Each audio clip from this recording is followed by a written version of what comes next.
Nas eleições presidenciais de outubro de 1978, o candidato indicado por Geisel, o general João Figueiredo de Arena, saiu vencedor com 355 votos contra 226 dados ao geral Euler Monteiro do MDB. Em 15 de março de 1979, Figueiredo assumiu a presidência na tarefa de dar continuidade ao processo de abertura política. No poder, Figueiredo caminhou ao Congresso um projeto de anistia, que foi aprovado em junho de 1979. Essa anistia garantiu o perdão para os responsáveis por crimes políticos no país, ou seja, os presos políticos da ditadura puderam ser liberados. Os brasileiros que estavam exilados em outros países puderam retornar ao Brasil. E as pessoas que tiveram perdido seus direitos políticos foram reabilitados em sua cidadania. Entretanto, a anistia estendeu o perdão para setores das forças militares que cometeram abusos na ditadura, ou seja, essa anistia também perdoou os agentes de repressão responsáveis por mortes e torturas. Em novembro de 1979, o Congresso aprovou uma lei que restabelecia o pluripartidarismo, acabando, portanto, com o bipartidarismo no país. A Arena e o MDB deixaram de existir e novos partidos surgiram, sendo eles o Partido Democrático Social, PDS, que era o sucessor da Arena, reunindo a maioria dos seus antigos integrantes e continuando o apoio ao governo militar. O Partido Democrático Brasileiro, PMDB, que era o sucessor do MDB, mantendo boa parte dos seus antigos membros. O Partido dos Trabalhadores, PT, que foi fundado por líderes sindicais ligados à luta operária no ABC paulista, como Luiz Inácio Lula da Silva. O Partido Trabalhista Brasileiro, PTB, que foi recriado por Ivete Vargas, uma sobrinha de Getúlio Vargas, buscando manter a bandeira trabalhista e populista dos tempos de Vargas. O Partido Democrático Trabalhista, PDT, que foi fundado sob liderança de Leonel Brizola, e o Partido Popular, PP, que foi fundado pelo senador Tancredo Neves, mas durou pouco tempo e depois incorporou ao PMDB.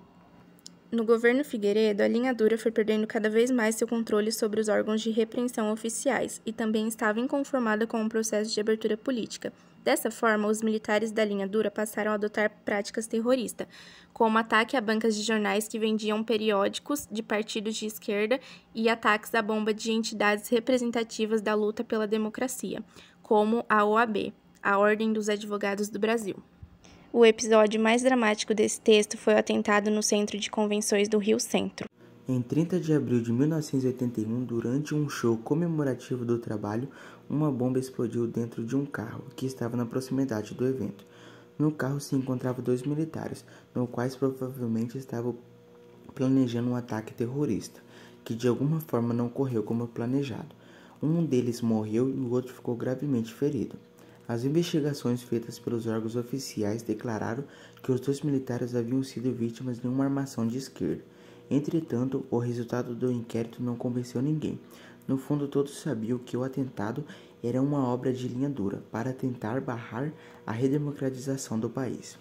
O governo de Figueiredo é marcado por uma intensa crise econômica, já que em 1979 ocorreu a segunda crise do petróleo, favorecendo o aumento das taxas de juros internacionais e a diminuição da entrada de capital estrangeiros no Brasil. Por isso, a inflação e a dívida externa brasileira aumentaram drasticamente, colaborando para o enfraquecimento do regime. Então, eles criaram o terceiro Plano Nacional do Desenvolvimento e o terceiro PND pelo ministro da Fazenda Idelfim Neto. Esse plano, na realidade, funcionava como uma simples declaração de intenções do governo, do que de fato como um plano de desenvolvimento. Alguns dos objetivos dos prioritários do terceiro PND eram acelerar o crescimento da renda e do emprego, reduzir as disparidades regionais, conter a inflação, incentivar a agricultura e desenvolver novas fontes de energia. No geral, o plano não obteve muitos resultados favoráveis, principalmente por causa da falta de recursos disponíveis no mercado financeiro internacional. Em outubro de 1980, as eleições diretas para governadores foram restauradas e marcadas para 1982. Nessas eleições, a oposição conseguiu eleger os governadores de importantes estados, mas o PDS obteve a maioria dos votos para a Câmara e o Senado, garantindo aparentemente a maioria no colégio eleitoral para a sucessão presidencial. Com a expressiva vitória nas eleições de 1982, os opositores do regime militar passaram a lutar pelas eleições diretas, também para presidente. Foi então que, em 1983, as oposições lançaram a campanha pelas direitas já, que tinha como objetivo aprovar a Emenda Dante de Oliveira, que estabelecia a realização de eleições diretas e livres para a presidência da República em 1985. A campanha das direitas já conseguiu reunir milhares de pessoas em comícios populares realizados em várias cidades brasileiras. No comício, as pessoas levavam bandeira do Brasil e cantavam o hino. Os símbolos nacionais foram revolucionados e reconquistados pelo povo. Em abril de 1984, ocorreu a votação da emenda. Os congressistas, em sua maioria, votaram a favor. No entanto, por causa de um grande número de ausências e abstenções, não conseguiram os 2 terços de votos necessários para sua aprovação. Com a derrota da emenda, restavam as oposições e a opção de eleger indiretamente, por meio de um colégio eleitoral, um presidente civil. Após intensas negociações entre políticos e governos, foram para o colégio eleitoral 2 candidatos. Paulo Maluf concorrendo pelo PDS e Tancredo Neves pelo PMDB. É importante ressaltar que algumas lideranças do PS não aceitaram a candidatura de Maluf e formaram a Frente Liberal, que decidiu apoiar Tancredo Neves, mediante a participação na chapa que disputaria a presidência. Assim, José Sarney, antigo membro do PDS, concorreu como vice de Tancredo. Essa aliança entre PMDB, Frente Liberal e outros opositores do regime militar ficou conhecida como Aliança Democrática. Em 15 de janeiro de 1985, Tancredo Neves e José Sarney foram eleitos respectivamente presidente e vice-presidente da República.